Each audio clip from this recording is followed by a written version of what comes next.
ക്ലോക്കിൽ മണി 5 അടിച്ചു.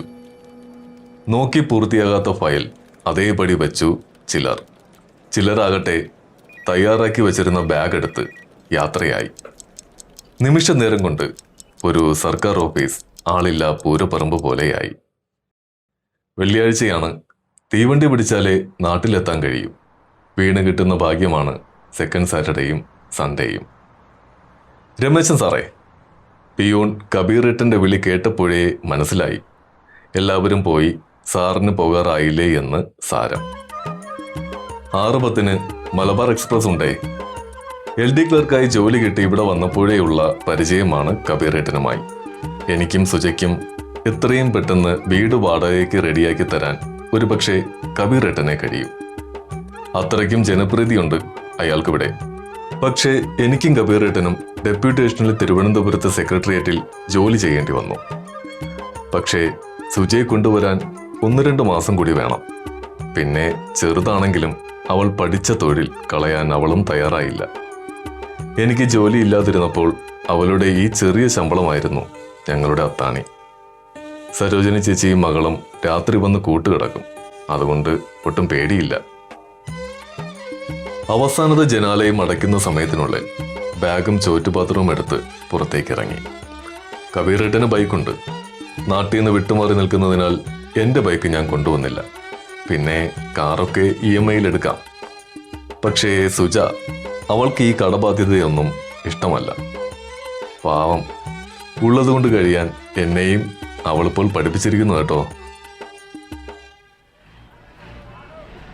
തിരക്കുണ്ട്. എന്നാലും ആ ബസ്സിൽ തന്നെ ഞാൻ കയറി. 10 നിന്ന് ടിക്കറ്റ് 12 ടൗണിലേക്ക്. ചില്ലറ ഉണ്ടെങ്കിൽ കണ്ടക്ടർക്കും സന്തോഷം. ടൗണിൽ പോയിട്ട് ഒരു 10 മിനിറ്റ് ഇടവഴിയിലൂടെ നടന്നാൽ പിന്നെ നോക്കാവുന്ന ദൂരത്താണ് റെയിൽവേ സ്റ്റേഷൻ. ടൗണിൽ നിന്ന് എന്തേലും സുജയ്ക്ക് വാങ്ങിക്കുന്നത് പതിവാണ്. പക്ഷേ ഇന്ന് അവൾക്കൊരു ചോയ്സ് ഉണ്ട്. എന്നും ഞാൻ വാങ്ങുന്ന പരിപ്പുവടയും കായ്പുളയും അവൾക്ക് മടുത്ത് കാണും. അതാകും കഴിഞ്ഞ തിങ്കളാഴ്ച രാവിലെ ഇറങ്ങിയപ്പോൾ അവൾ ഇങ്ങോട്ട് ആവശ്യപ്പെട്ടത്. പാവം, ആദ്യമായിട്ടാ. 1.5 വർഷമാകുന്നു എന്നോടൊപ്പം ഇറങ്ങി വന്നിട്ട്. ഭാരത് ട്യൂഷൻ സെന്ററിൽ പഠിപ്പിക്കുന്ന സമയത്ത് ട്യൂട്ടോറിയയിലെ അയൽ വീടാണ് സുജയുടേത്. ഞാൻ പഠിപ്പിക്കുമ്പോൾ കവിത ചൊല്ലുന്നതുമൊക്കെ അവൾ കാതോർത്ത് കേൾക്കുമായിരുന്നത്രേ. ഇടയ്ക്ക് കണ്ടപ്പോൾ എന്തോ എനിക്കും ആ ശാലീനത ഇഷ്ടപ്പെട്ടു. ഞങ്ങൾ കണ്ടും കേട്ടും അങ്ങ് ഇഷ്ടമായി. പിന്നെയല്ലേ പുകില്, ഞാനൊരു പട്ടികജാതിക്കാരനും അവൾ ഒരു നായരും. ഞങ്ങളുടെ ഇഷ്ടത്തെ വീട്ടുകാർ അളന്നത് ഈ ഒരു അളവുകോല് കൊണ്ടാണ്.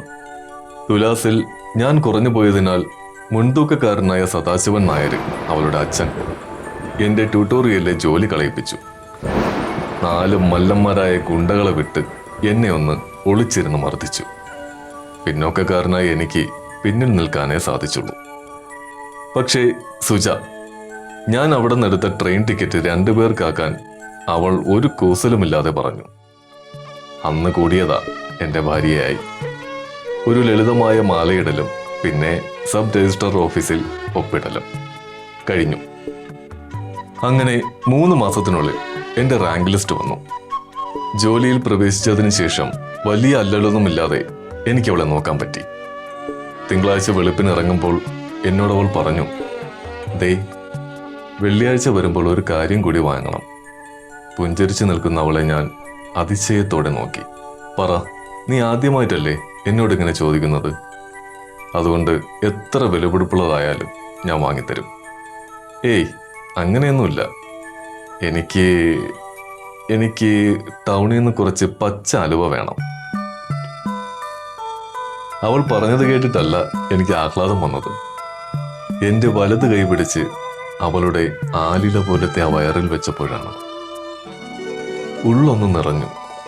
അച്ഛൻ, ഞാനൊരു അച്ഛനാകുന്നതിൻ്റെ സൂചനയാണ് അവൾ തന്നത്. അപ്പോൾ തന്നെ ഞാൻ അവളെ ഒന്ന് പൊക്കിയെടുത്ത് കറക്കി നിലത്ത് നിർത്തി. അത്രയ്ക്കും സന്തോഷമായിരുന്നു അത് കേട്ടപ്പോൾ. പിന്നെ അവളുടെ നെറുകയിൽ ഒരു ഉമ്മയും കൊടുത്ത് ഞാൻ ഓഫീസിലേക്ക് ഇറങ്ങി.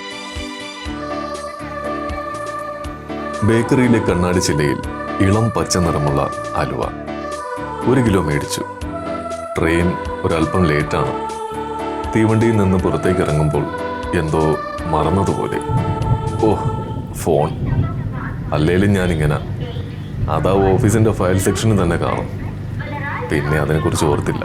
എത്രയും പെട്ടെന്ന് വീട് പിടിക്കണം. പിന്നെ നടക്കാൻ തോന്നിയില്ല. കാരണം അവളെ എത്രയും വേഗം കാണാനുള്ള കൊതിയായി. ഏയ് ഓട്ടോ. ഓട്ടോയിൽ കയറി സ്ഥലവും പറഞ്ഞ് വാശിലേക്ക് നോക്കി. പാലത്തിൻ്റെ അവിടം വരെ ഓട്ടോ പോകും. ഓട്ടോയിൽ നിന്നിറങ്ങി വീട് ലക്ഷ്യം വെച്ച് നടന്നു. വീട്ടിലോട്ട് നോക്കിയപ്പോൾ കുറേയൊക്കെ ആൾക്കാർ കൂടി നിൽക്കുന്നു. ഇനിയിപ്പോൾ അവളുടെ അച്ഛൻ വന്ന് വഴക്കുണ്ടാക്കുന്നതാണോ?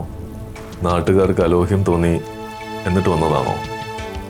കൂടിയിരിക്കുന്ന നാട്ടുകാരൊക്കെ എന്നെ സഹതാപത്തോടെ നോക്കുന്നു. ഭാർഗവൻ ചേട്ടൻ ഇടയ്ക്ക് ചോദിച്ചു, രമേശ, നിന്റെ ഫോൺ എന്താ, എവിടെ പോയി? ധൃതിയിൽ ഞാൻ ആ കാര്യം മറന്നുപോയത് പുതുമയല്ലല്ലോ. ഉമ്മറത്തേക്ക് കയറി ഞാൻ കത്തിച്ചു വെച്ച നിലവിളക്കും തേങ്ങാമുറിയും കണ്ടു. 2 കാലുകൾ വിട്ടുപിരിയാതെ കെട്ടിവെച്ച വെള്ളയും കണ്ടു. പിന്നെ വെള്ളത്തുണിയിൽ പുതപ്പിച്ച സുജ. എന്റെ സുജ.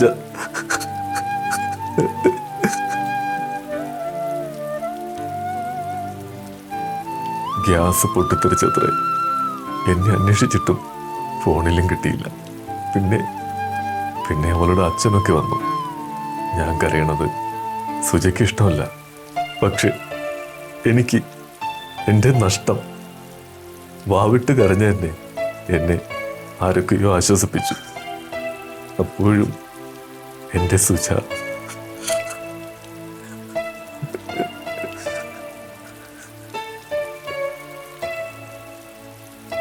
എൻ്റെ കയ്യിലെ ആ പച്ച അലുവ അവളുടെ കാൽക്കൽ വീണു. ആ വയറിൽ കൈവച്ച് ഞാൻ